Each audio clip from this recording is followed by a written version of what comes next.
Bueno, voy a presentaros a Santiago Ortiz. Santiago Ortiz nació en Colombia y su trabajo investiga sobre la creación de espacios de información, vida artificial y nuevas narrativas. Expone y dicta cursos y talleres en diferentes países como España, Portugal, Argentina, México y Colombia. Colombia es el tema del proyecto que nos va a presentar ahora, Santiago. No voy a presentar el proyecto, aunque voy a tratar de cosas relacionadas. Espero que si ven el proyecto y escuchan lo que voy a decir, encuentren relaciones. De hecho, no voy a hablar en principio de aspectos sociales, en principio, ¿sí? Sino que voy a tratar de trazar un camino que de alguna manera se dirige hacia allá. Y voy a empezar desde un punto muy sintético, ¿de acuerdo? Ni siquiera voy a mostrar una pieza, voy a mostrar un pequeño modelo. Lo que quisiera es como retomar las conversaciones que se dieron en esta mesa ayer. Me interesó muchísimo, por ejemplo, lo que me comentaba Peter o lo que comentaba Ramón, ¿sí? Como ese juego de señales constante en la naturaleza, ese juego de comunicación, de afectos, como dice Manuel de Landa, en donde cada entidad tiene la capacidad de afectar en distintos rangos de escalas, en distintos rangos de frecuencias a cualquier otra entidad.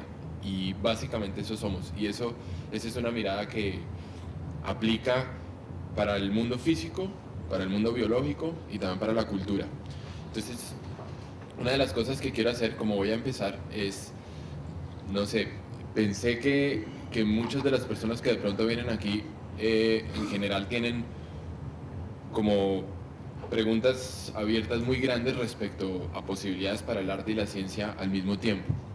Entonces, una de las vías muy interesantes que también vimos que algunos artistas exploraban es la idea de vida artificial.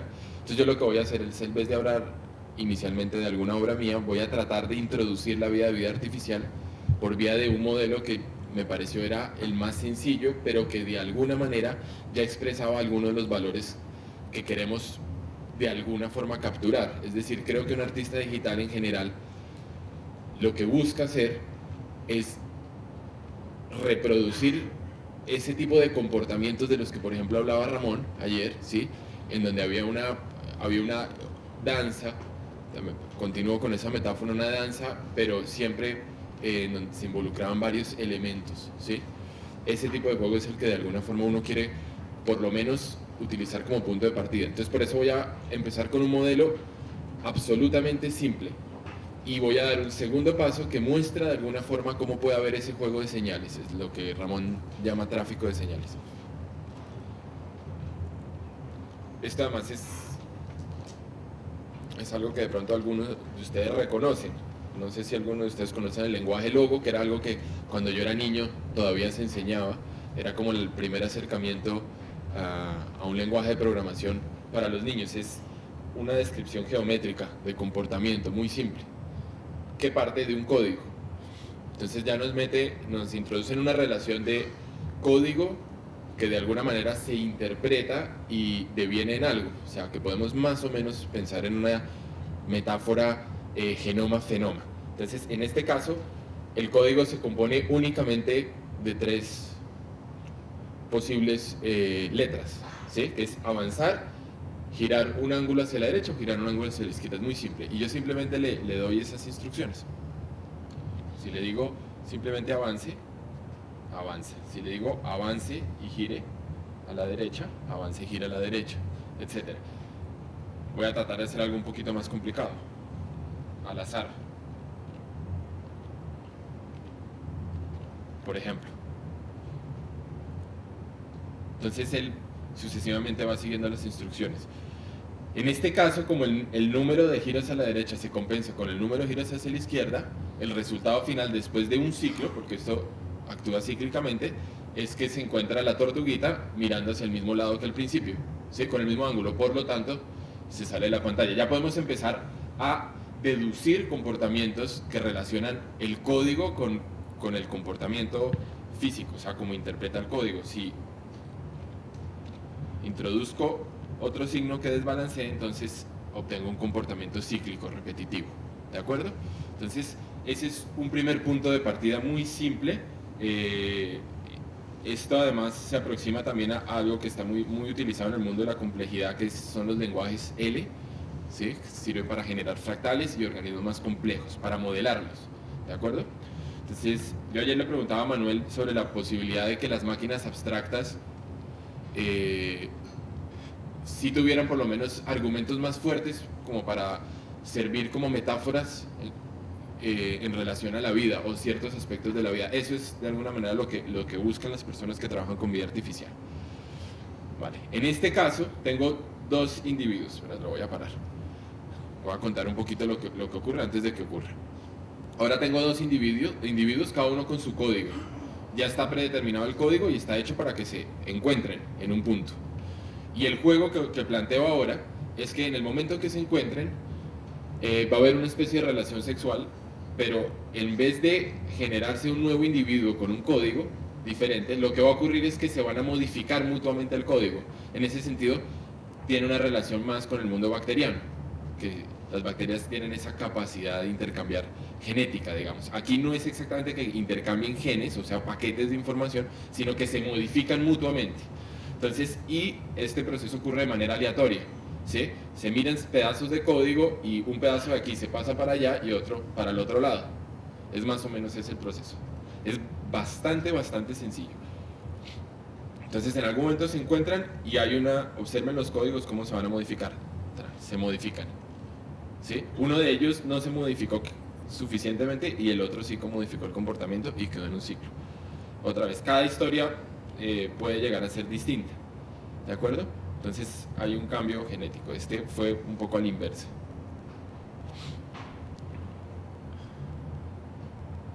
Entonces lo que intento modelar aquí, de alguna manera, de la forma más simple posible, es ese juego de intercambio de señales, pero en ese juego de intercambio de señales hay modificación. Las individuos, las entidades se modifican cada vez que entran en un juego de intercambios. Me gusta pensar esto un poco abusivamente como una pequeña historia de amor, ¿sí? Con sexo también. Se encuentran, se modifican genéticamente y tarde o temprano va a haber una modificación del tipo en que uno de los dos va a balancear la misma cantidad de ángulos positivos que la cantidad de ángulos negativos. Si se quedan en ciclos como están ahora en este momento, se van a encontrar muchas veces, ¿sí? Pero tarde o temprano va a haber un tipo de modificación que balancee giros hacia la derecha y giros hacia la izquierda en alguno de ellos dos, ¿sí? En este caso se está demorando bastante, pero es algo que por necesidad se va a dar. Esperemos un poquito. Bueno, mientras tanto hablo, mientras ellos se siguen modificando una y otra vez. Entonces, la línea que por lo menos de alguna forma quiero llevar, con la que quiero investigar, es poder llevar esto un poquito, no exactamente esto, pero un poco cosas que tengan este sabor a una escala mayor que incluya, por ejemplo, lo humano. Y algunos proyectos que he planteado juegan también con modelos que de alguna manera interceden entre relaciones entre personas, sobre todo a nivel escritura o narrativo. O sea, lo que yo pienso sería fantástico, sería, por ejemplo, involucrar procesos de este estilo con procesos como los que cuenta Manuela, ¿sí? De alguna manera, el trabajo de Manuela se relaciona conceptualmente en alguna capa muy fina con este tipo de pensamiento, y es lo que cuenta Manuela y lo que hablaba ayer Ramón, son señales que se enfrentan. Entonces interpreto la obra de ella que está aquí en Banquete como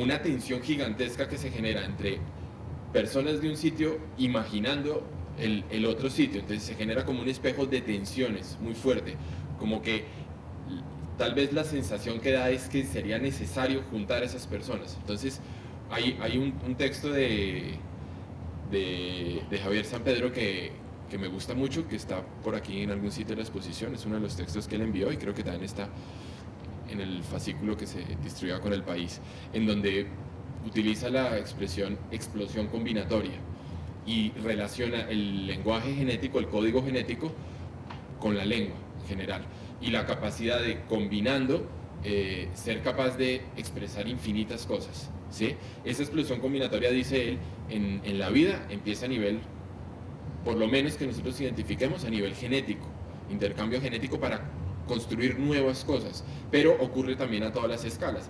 Y dice la última escala, es de lo que hablaba Lynn ayer, es la simbiosis, que en su forma más extrema puede ser simbiogénesis, es decir, cuando desde una escala muy grande hay un encuentro y puede incluso llegar a repercutir en escalas mínimas, que son los genes.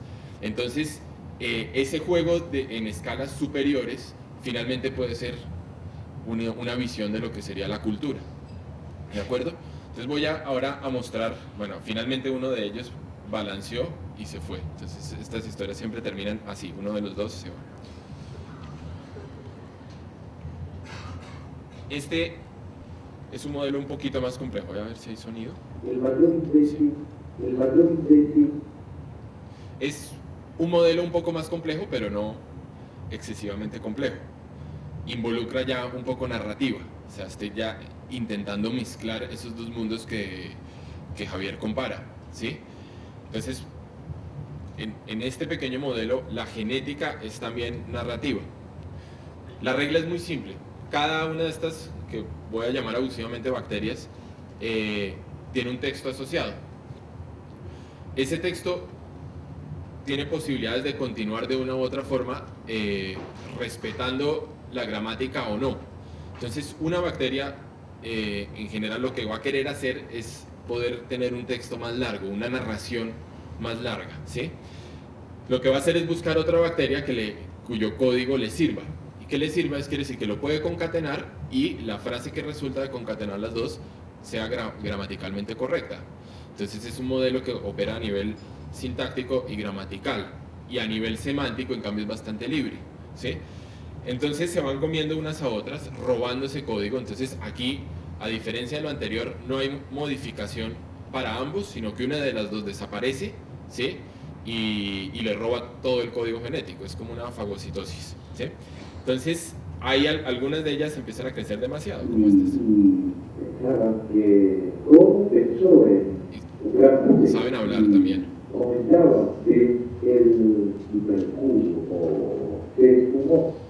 Entonces, lo que de alguna manera ocurre aquí es, o se intenta modelar aquí, es un juego donde la palabra también opera genéticamente, ¿sí?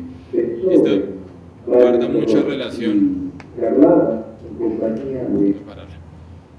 Guarda mucha relación con visiones como las de Dawkins, que ayer era el enemigo un poco, pero Lee Margulis dijo que, aparte de lo que tiene que ver con la visión del problema de la célula, Dawkins tiene aportes súper interesantes. Estoy de acuerdo por ejemplo, con la idea que concibió el de la memética, ¿sí? Que es una idea muy bonita que también relaciona la genética con el lenguaje. Entonces, la memética lo que plantea es cómo las ideas también podrían verse como genes egoístas, en el sentido en que ellas mismas autonómicamente, aunque esto es una metáfora, se desplazan a través de nuestras cabezas y también tienen la capacidad de replicarse o no, desaparecer o expandirse.